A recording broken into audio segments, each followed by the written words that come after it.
Triple news with the Audi Q5, recently facelifted, available as the Sportback SUV coupe shape and also as a new updated plug-in hybrid. Let's find out more about that. Let's go. This is Autogefühl with Thomas. Please subscribe if you haven't done so far, and if you have already, you're very cool. Here in the front of the Q5 with the facelift, wider front grille, sporty look even for the base versions. And here the Matrix LED are an option. Then you have more high beam feature, and of course very cool also as for the cascading turning indicators, both in the front and in the rear. Well, next to that you have this special feature here, the rear OLED. So it's an option, there we go. Seen here this proximity sensor. This is a beginning of that the cars communicate with the outside world with their lights, saying like, hey, you're coming too close to me, buddy. And here you can also see the difference in design when you have this Sportback version, that you have this falling effect here. And yeah, I think it's just a design preference. Which one would you prefer actually? From the rear maybe? I think the normal Q5 even looks more consistent in design, doesn't it? Lower part, that's really cool. No fake exhaust tip whatsoever. Finally, they got rid of that. The length at 4.69 meters or 185 inches. Wheels-wise, the Sportback version starts with 18-inch wheels and up to 21-inch. These here are 20-inch wheels. The color, very interesting, is called District Green. Is it more like In My Hood Yaw or District 5 or District 7? Where are you from? Well, it's unusual, let's take it that way. Here the wheel arches, they have changed that also with the facelift. In this case you have this kind of SUV crossover look, but you have it in a painted style. Then there are different stylings available indeed. This one of course looks a little more sophisticated, and you get both the SUV and the SUV coupe shape if you want to take that. This is called the Sportback now, and you can see it right here with that falling roofline. It appears smaller in that way. Really like this car key. It's slim and light and high class, better than the all new ones we've seen from some manufacturers. So this is one of my favorite ones actually. Pretty cool. Door closing sound, very solid. But not so solid is what we see here. Still some hardpack here at the inside of the doors. In this price segment, not acceptable. Then here, this is actually nice with nice clicking sounds here, and these, you know, these polished tops. This is good build quality. Here we have the S-Line interior, not S-Line exterior, but S-Line interior. Then we also have the S-Line steering wheel here in a sporty style, perforation at the sides. And even here the top dashboard is not too soft. Actually, it's almost hardpack entirely. And here then the S-Line seats, pretty cool. Here also with fabric inserts. They are not available in the US market though.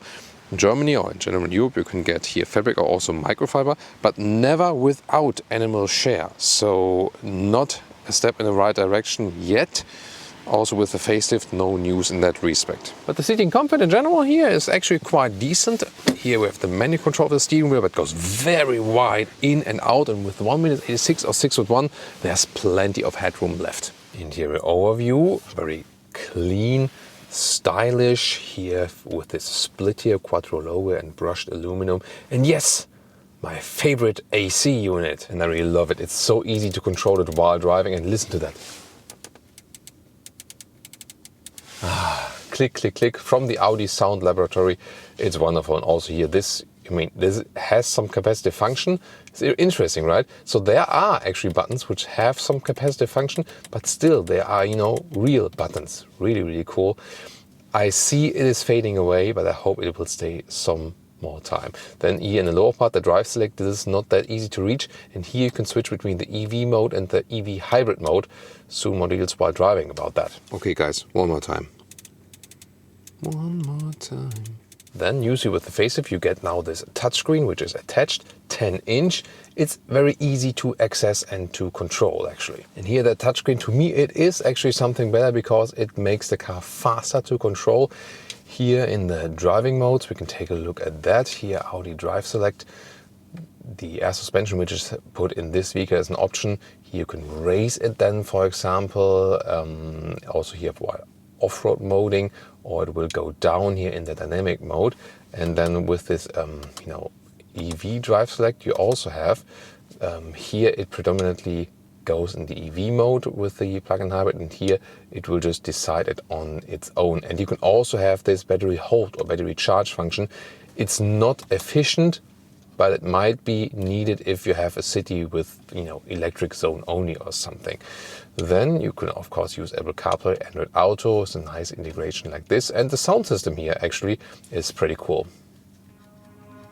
Yeah, really like that sound. On the left side here you have the digital instruments. These are an option. You start with analog gauges and then here 12.3-inch Audi Virtual Cockpit. The digital instruments, the Audi Virtual Cockpit, I really just love it, I have to say. It's so crystal clear, and to switch around the views is actually super easy. Of course, you can also have the GPS in the middle, all here full screen. Lovely also that we still have a 3-dimensional real logo here at the steering wheel. In the Q4 e-tron, it is gone actually, and I don't like it. Prefer it just when it's like the real thing. Yeah, I always prefer it in the real thing. Don't you as well? And here as well, here. Yes, there's a normal volume jog here at the steering wheel. It's so easy to control it while driving as well. Lower area with a USB-A charger, then this is, when you have a smoker's package, but otherwise it's just, empty. Another passenger volume control. Here you can put the key, for example, and then this is an inductive charging pad. I can, however, just put my smartphone in there also when I use the cable, which then has USB-C charging here. In the rear you also have these nice fabric covers here, and these with this setup here, so that's cool. Knee room wise, it does fit for 4 tall adults, but not that large. Headroom wise, also okay with 1.86 or 6'1", and it's actually fairly comfortable here. Kind of like a single seat setup, but it's really good. Big middle tunnel with some charging possibilities, and here sitting in the middle part is possible, not the best, also not the worst. And what you can also do is changing the angle here of the seat like this. You can have it like this upright or a little bit more to the back, and then you could also fold it from here. So it's actually quite interesting that here in the rear there's hardly any compromise here with the Sportback version. Here with 510 liters you lose about 40 liters in comparison to the SUV, because it's just measured here below the cover. Then the full loading potential is even a little bit less than in the SUV style. 95 centimeters or 37 inches in the length, and here the width is even over a meter or 40 inches, so that's good. And you still got enough height even here, just about 45 centimeters or some 18 inches, so that's actually fine. You don't lose too much. You can see here the cabin trolley also fits in easily in a vertical way, and here you can also fold the seats, and they fold quite well. If you want to have them fold completely, you need to push them with your luggage, and here there's like a charging cable box, which is like massive. And you cannot fold up anything here, so the question is if you want to keep that. That's one difference here, by the way, with the PHEV, so this area cannot be tilted up. 2-liter 4-cylinder or 3-liter 6-cylinder, both petrol and diesels are available. The SQ5 as petrol version only available in the States, for example. In Europe you get the SQ5 diesel, but now there's an alternative, the plug-in hybrids. Why is that? Well, they're based on the 2-liter 4-cylinder. And the interesting thing is they are very quick, because here the 50 TFSIe and then there's the 55 TFSIe. They're really powerful, 300 or 367 horsepower system output, so around 5 seconds or 6 seconds in the acceleration figure each. That's of course pretty massive. That actually means that the 55 TFSIe is even quicker than the SQ5 petrol. Wow. But of course it won't sound like that. And maximum charging speed is 7.2 kilowatt of that 14 kilowatt hour battery. So in an ideal case, just about 2 hours to charge that battery, but of course it's not too big though. Welcome to Thomas's driving lounge here with the Audi Q5 Sportback PHEV from 50 kilometers an hour. Acceleration, let's go.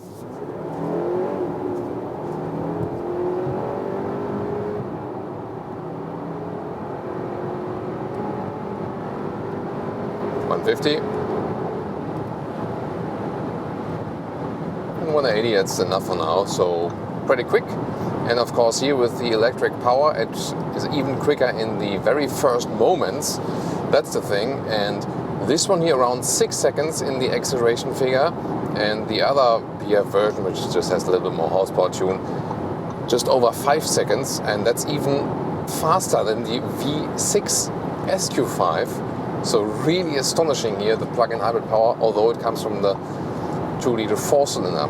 But the thing is really not in these later stages, when you're here at higher speeds, more in the earlier stages. We're in the sport mode here, using electric power and combustion at the same time. The air suspension now is really, really stiff. So it really stiffens up when you are in that sport mode. Then it doesn't feel like an air suspension at all, but we have here a lot of great stability. Noise insulation is on a good level, not the best, but definitely not bad or something. So definitely a good level. There's an extra here for about 150 euros. That there's also the special insulation here at the side windows here in the front. And when we take the drive select here, it's placed here in the lower part, and put it to the auto mode, and the suspension also gets a little bit softer. Once again, steering feeling very good, precise, direct. In the sports mode, it's a little bit, a little bit more resistance done. That's to me a little bit better for steering. And here in that auto mode, then the car also automatically decides if you rather go EV or not. And you can also kind of help that.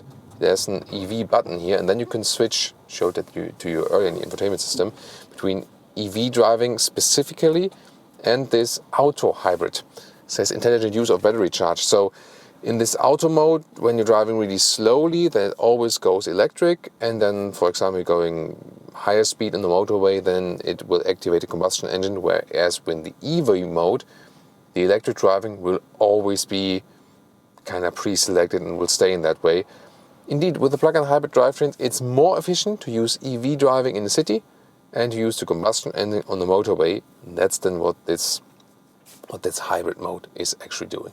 Interesting also, I mean, there's all-wheel drive here, but in this case then, let's see here, whoa, wow, yeah, that's really cool. So this acceleration from the get-go, that's the one that is really, really cool, because it has this instant power, and you don't have the sound like in the SQ5. So the SQ5 will always feel sportier, and you think it's sportier.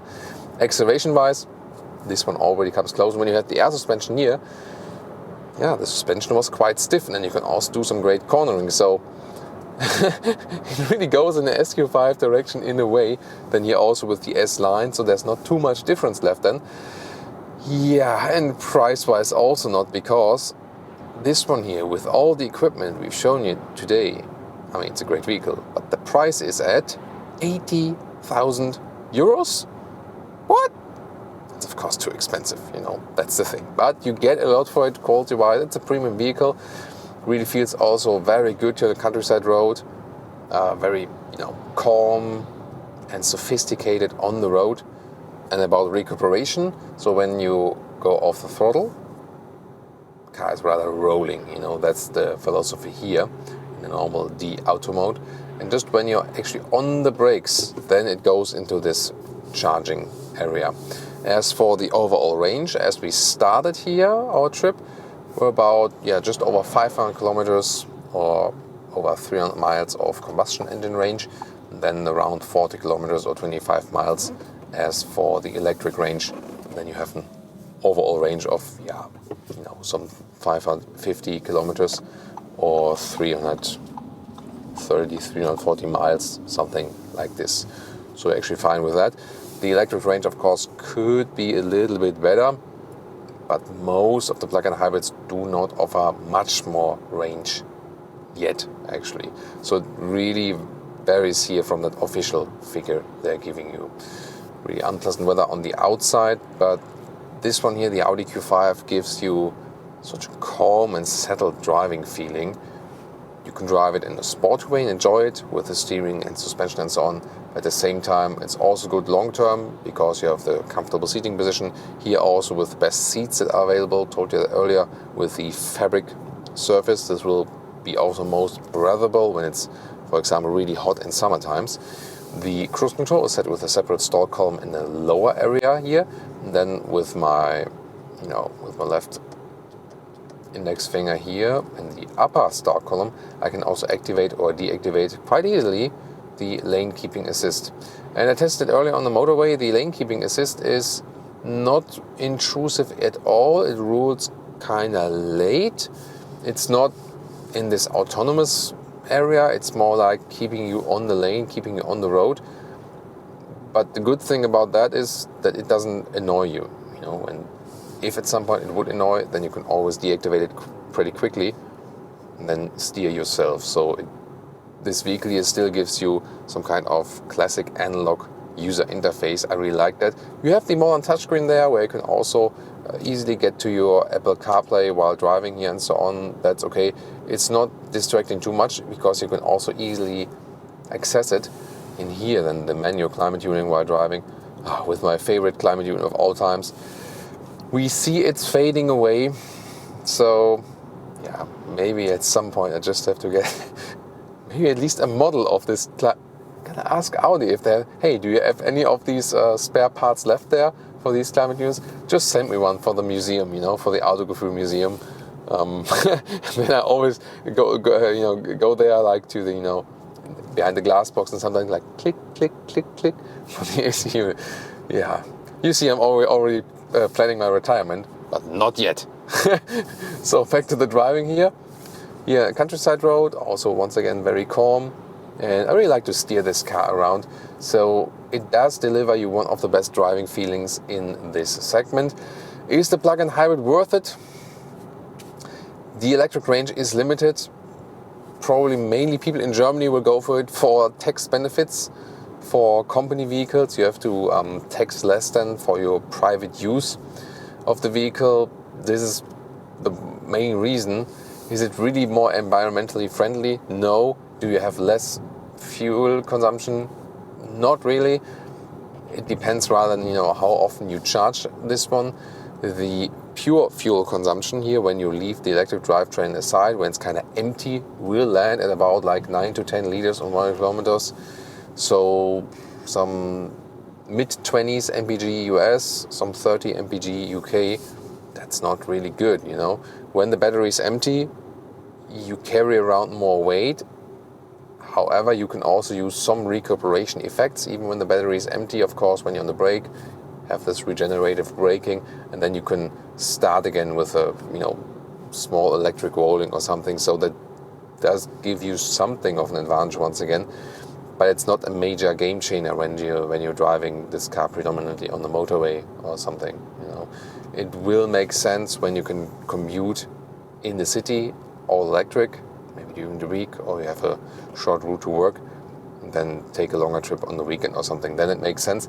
Other than that, it's more of a transition period. Yeah, and the thing is that it's really in a way performance oriented because you can combine both drivetrains and really have a great boost forward.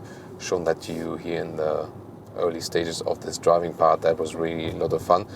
Although, of course, sound-wise, it cannot keep up with the SQ5. We also have a BMW X3 episode, recently facelifted. Definitely tune into that. Yeah, and of course, the other big competitor is the Mercedes GLC.